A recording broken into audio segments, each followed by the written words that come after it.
Let me ask you something personal but common. Have you ever gone to bed on time and still woken up feeling like your body never powered down? Like you slept, but you didn't recover.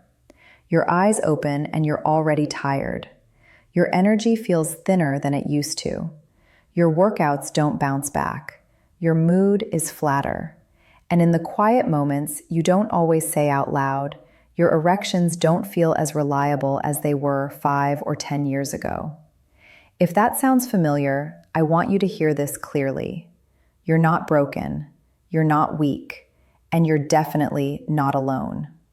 What's happening to a lot of men over 50 is not a lack of effort. You need more discipline. It's not even you need more supplements. For many men, it's something way simpler and way more frustrating. It's that your body has a schedule, and the schedule changed. In your 20s and 30s, you could get away with chaos. Late dinner, a drink at night, scrolling until your eyes burned, caffeine whenever, sleep whenever, and your system still recovered. But past 50, the margin for error gets smaller. Your nervous system becomes more sensitive to stress. Your sleep gets lighter. Your hormone rhythms become easier to disrupt. And the biggest mistake people make is trying to fix nighttime problems with daytime logic. So today, I'm going to give you a different way to think about it. Not a magic pill, not a miracle claim, a strategy. A set-the-stage approach that respects how the male body actually restores itself. Here's the shift that surprises men. Sleep isn't one thing, it's layers. There's light sleep, where you drift in and out. There's deeper sleep, where your body repairs tissue, your immune system recalibrates, and your nervous system cools down. And there's REM sleep, where your brain processes emotion, memory, and stress. When men say, "I slept, but I don't feel rested," it usually means they got enough time in bed, but they didn't get enough of the deeper layers. And that matters because testosterone and recovery signals don't just float through your body equally all day long. They follow rhythms. Research has long shown that testosterone levels rise during sleep, and that disrupted sleep can blunt that nighttime rise. That doesn't mean you can hack testosterone with one supplement. It means sleep quality is a major lever you can control that affects how your body runs. Now add real life.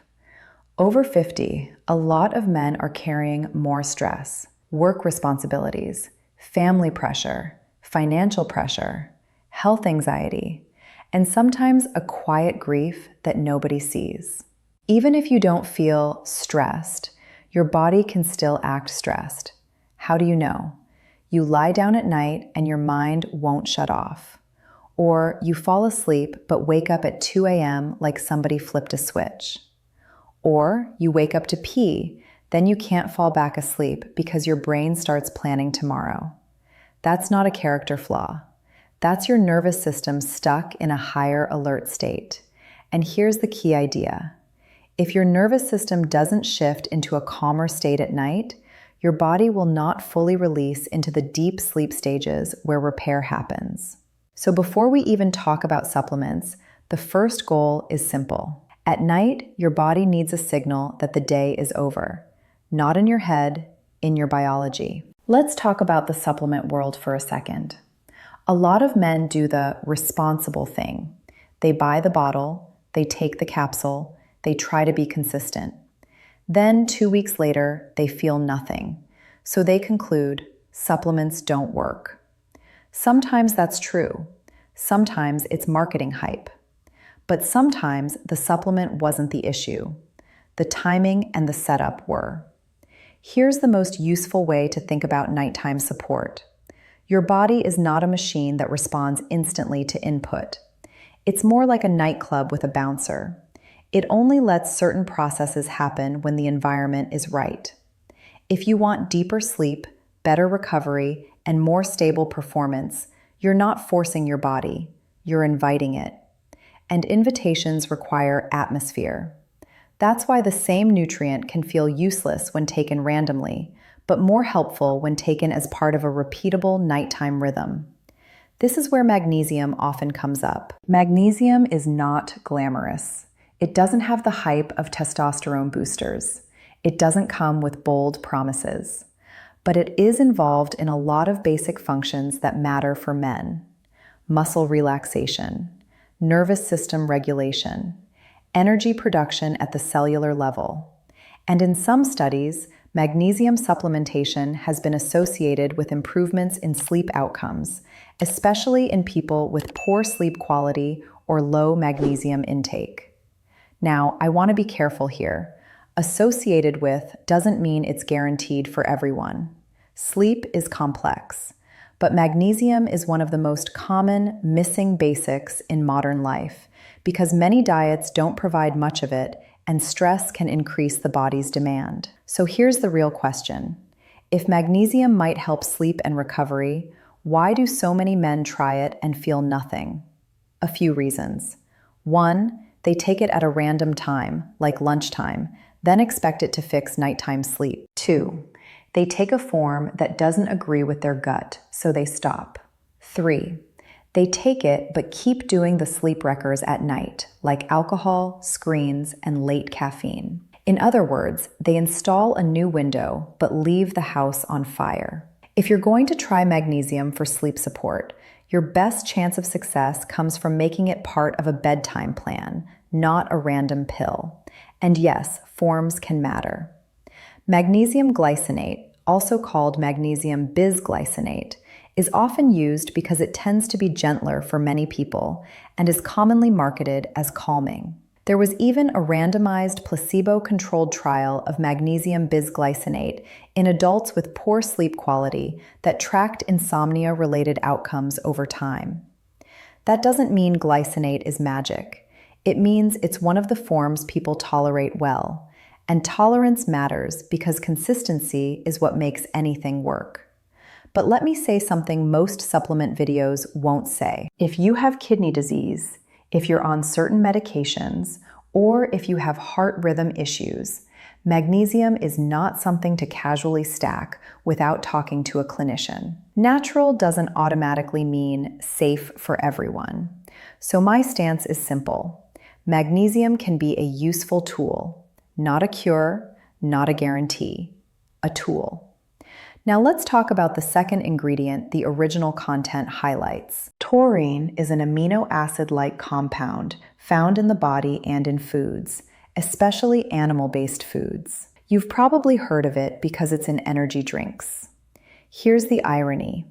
In energy drinks, taurine gets lumped into the stimulant vibe, but taurine itself isn't caffeine. Caffeine is the stimulant. Taurine has been studied for roles in nervous system function, cellular balance, and cardiovascular health. When people talk about taurine for sleep, the strongest evidence isn't as robust in humans as it is for other interventions like sleep timing, light exposure, and treating sleep apnea. There are interesting mechanistic findings and animal research suggesting taurine can influence sleep regulation. But animal data doesn't automatically translate into, this will fix your sleep. So here's how I would frame taurine responsibly. If you're already doing the basics and you want to experiment with a low-risk add-on, taurine is one of the options people explore. But it should never replace the real drivers. And the real drivers are the ritual and the sleep environment. Because if you take taurine and then drink alcohol, scroll for an hour, and sleep in a warm, bright room, you're fighting yourself. That's why, in this rewritten version, I'm not going to sell you taurine as a hidden key. I'm going to show you what actually unlocks better sleep for most men. Here's the strategy. Instead of thinking, what supplement should I take? Think, what signal am I giving my body every night? You want a simple sequence your body starts to associate with safety. When your body senses safety, it stops guarding and starts repairing. Here's a ritual you can try for 2 weeks. Not 2 days, 2 weeks. Step 1. Pick a consistent sleep window. Your body loves regularity. Try to keep bedtime and wake time within the same 60-minute range, even on weekends. That alone can improve sleep depth for many people. Step 2. Create a light boundary. 30 to 60 minutes before bed, reduce overhead bright lights. If you can, use warmer, dimmer light. This matters because bright light at night confuses your brain's night signal. Step 3. Stop feeding your brain chaos. No news, no arguments, no endless scrolling. If your mind runs, give it a landing pad. A simple notebook where you write tomorrow's tasks so your brain doesn't feel like it has to hold everything. Step 4. Choose one calming cue. Warm shower, stretching, slow breathing through the nose, calm music. You want one cue you repeat. Step 5. If you're using supplements, make them part of the cue. This is where magnesium glycinate and taurine come in for people who choose to try them. Not as a miracle, as part of the cue. Warm water can be a nice ritual because it forces you to slow down. It's not about warm water absorbs better as a guarantee. It's about behavior. It's about downshifting. Step 6. Protect the bedroom. Cooler temperature, dark as possible, quiet as possible. If you wake up at night, don't blast yourself with bright light. Use minimal light if needed. Step 7. Alcohol is the sleep thief nobody wants to admit. A lot of men say, "Alcohol helps me fall asleep." It can, but it often worsens sleep quality later in the night and increases awakenings. If you want to test the impact, take a week off and watch what happens to 2 a.m. wake-ups. Step 8. Caffeine has a long tail. Even if you feel fine, caffeine can still reduce sleep depth. If your sleep is fragile, try cutting caffeine after late morning or early afternoon and watch your sleep. Now, if you do all of that, you're not just trying to sleep. You're training your nervous system to recognize night as a protected space. That is the foundation that makes any supplement more likely to help. Let's talk about erections without the shame. Erections are not only a sexual issue, they are a blood flow issue, a nervous system issue, a stress issue, a sleep issue, sometimes a medication issue, sometimes a metabolic issue. And this is important. If your erections are changing, it doesn't always mean low testosterone.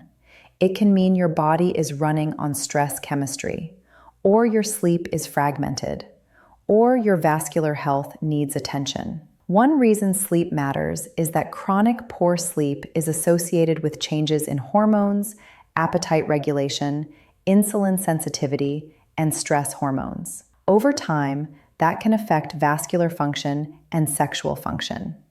But here's the empowering part. Sleep is not just rest. Sleep is therapy. When sleep improves, men often notice their morning erections become more consistent. Not because they took a magic capsule, but because the body finally had enough deep rest to normalize its signals. And even if you never talk about it with anyone, your body knows the truth. When you feel safe, your body performs better. When you feel evaluated, rushed, or pressured, the sympathetic nervous system turns on, blood vessels tighten, and performance becomes less reliable. So this isn't just a supplement video. This is a stop living in survival mode video. I need to include this part because responsible men's health content does not skip safety. If you snore loudly, wake up choking, or feel exhausted despite a full night in bed, you might have sleep apnea. Sleep apnea is extremely common and strongly linked to low energy and sexual dysfunction. Supplements won't fix a blocked airway. A sleep evaluation might. If you have kidney disease, heart rhythm problems, or you're on multiple medications, do not self-prescribe magnesium. Discuss it with a clinician. If your erections changed suddenly, or you have chest pain, shortness of breath, or new exercise intolerance, treat that as a medical conversation. Erectile changes can be an early sign of cardiovascular issues. If you're dealing with depression, high anxiety, or chronic insomnia, it may be time to combine lifestyle changes with professional support. You don't get bonus points for suffering in silence. This channel can give you tools, but tools work best when you use them wisely. Here's what I want you to do. Run a 2-week experiment. Not forever, 2 weeks. Week 1, focus on the ritual only.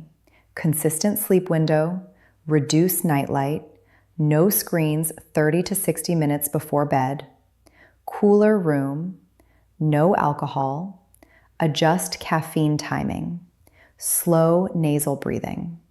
Write down 2 things each morning. How many times did I wake up?